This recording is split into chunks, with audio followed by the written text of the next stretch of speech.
안녕하십니까. 도끼독방 그 7번째 시간을 시작하겠습니다. 오늘은요, 제 강의가 좀 딱딱하다 이런 이야기가 들리는데요. 그래서 옛날 이야기를 좀 해드릴까 합니다. 우선 사마천이 지은 사기 이야기입니다. 그 사기의 흉노열전편에 보면요, 이런 이야기가 나옵니다. 진나라 시절에 흉노의 선우라면 왕을 뜻합니다.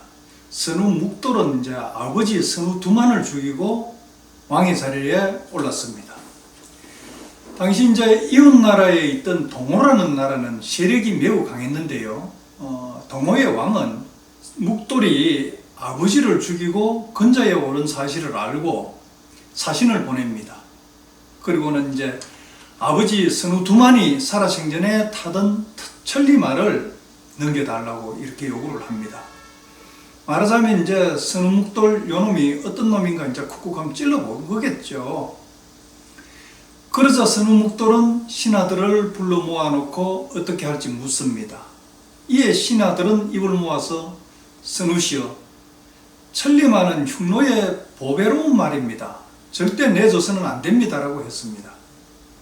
그때 선우묵돌은 어떻게 남과 이웃 나라로 있으면서 말 한마디 때문에 의를 상하겠소 하면서 천리말을 넘겨줍니다. 그러자 이제 얼마 뒤에 동호는 다시 묵돌이 자기들을 두려워한다 이렇게 생각하고 다시 사신을 보냅니다. 선우의 애첩을 넘기라고 이번에는 요구를 하죠. 그러자 묵돌은 또 신하들을 불러놓고 묻습니다. 신하들은 화를 내면서 동호는 무도한 놈들이기 때문에 그런 무리한 요구를 하는 것입니다. 청컨대 마땅히 그들을 쳐야 합니다 라고 말을 합니다. 그렇지만 묵돌은 어찌 남과 이웃 나라로 있으면서 여자 하나 때문에 의를 상할 수 있겠어 하면서 사랑하는 여인을 동호로 보냅니다. 이제 이렇게 되니까 더욱 교만해진 동호의 왕은 군사를 이끌고 흉노의 서쪽을 치고 들어갑니다. 당시 이제 동호와 흉노 사이에는 약 1,000리에 달하는 황무지가 이렇게 중간에 버려져 있었습니다. 그 양 끝에 이제 국가가 초소를 짓고 이렇게 나라를 지키고 있었습니다. 그런데 이제 군사를 이끌고 온 동로는 흉노와 우리하고 경계로 삼고 있는 1,000리 땅은 어차피 버려진 땅이고 흉노가 나올 수도 없는 곳이니 우리가 가지겠다 이렇게 이제 선포를 합니다. 그러자 역시 이제 묵돌은 신하들을 모아놓고 어떻게 하면 좋을지 의견을 묻습니다. 이에 이제 신하 중에 한 명이 선우시여, 어차피 그 땅은 버려진 땅이니 줘버려도 좋고 주지 않아도 좋을 것입니다 라고 말을 했습니다. 그러자 묵돌은 불같이 화를 내면서 그렇게 말을 하죠. 땅이란 국가의 근본이요, 어떻게 이것을 줄 수 있단 말이오 라고 말하면서 그 자리에서 신하의 목을 쳐버리고 말에 뛰어오릅니다. 명령을 내리기를 나보다 늦게 출전하는 자는 모조리 베어버리겠다고. 그렇게 하고는 동호의 동쪽으로 달려가서 기습을 하게 됩니다. 애초부터 동호는 흉노를 깔복으로서 아무런 방비도 하지 않고 있었습니다. 그렇게 갑자기 묵돌의 병사들이 들이치니까 동호는 어쩔 수 없이 완전히 혼비백산하여 달아나게 됩니다. 마침내 동호의 왕도 흉노 선우 묵돌의 칼 아래 목이 떨어지게 되는 겁니다. 자, 또 하나의 이야기입니다. 이 이야기는요, 1827년에 함경도 북평사로 갔던 박내겸이 쓴 공무일기, 북막일기에 나와 있는 이야기입니다. 박내겸은 백두산 정계비를 보고서 이렇게 적고 있습니다. 대개 두 나라의 경계는, 두 나라라는 것은 청나라와 우리나라의 경계를 이야기하는 것이겠죠. 두 나라의 경계는 본래 선출령에 있었고, 선출령은 현재 만주지역을 뜻합니다. 그곳에는 고려 때 시중 윤관이 세운 비가 있었다. 그런데 숙종 임진년에 목극등이 강희 황제의 의지를 받들어, 그 목극등은 여진족의 관리죠. 관리고 강희 황제는 청나라 황제입니다. 그 의지를 받들어 선출령에 도착해가지고 우리나라와 함께 경계를 새롭게 정할 것을 요구했다. 그러니까 만주벌에서 새롭게 경계를 정하자고 요구를 해온 겁니다. 우리 조선 조정에. 그러자 조정의 신하 모두가 먼 지방으로 가는 것을 꺼려하여 가전 이유를 대서 요리조리 빠져나갔다. 마침내 판서인 박근은 나이가 이미 55세나 되어 힘을 크게 쓰지 못하는 사람으로 조정은 그를 이제 원접사로 뽑아서 타일러서 내보냈다.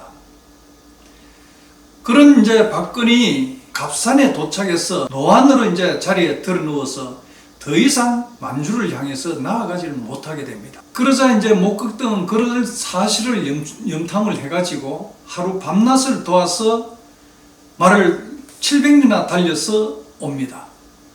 그래서는 백두산 분수령에 올라가가지고 박근에게 빨리 와서 경계를 정하자고 독촉을 하는 것이죠. 이에 박근은 도리 없이 차원과 군관 등의 부하 벼슬아치들을 내보내서 목극등을 영접하도록 하였다. 이에 목극등이 드디어 백두산에다가 빗도를 세워서 경계를 정하고 갔다. 이것이 바로 우리가 알고 있는 백두산 정계입니다.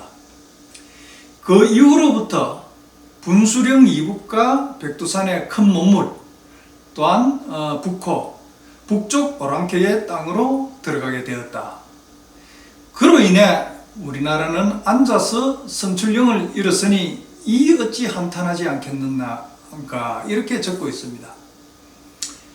자, 제가 여기서 중요하게 보는 점은 선출령, 그러니까 만주 땅 700리를 잃은 사실에 대한 것뿐만 아니라 앞에서 봤던 사기의 흉노족과 우리 조선 선비들의 자세를 보는 것입니다.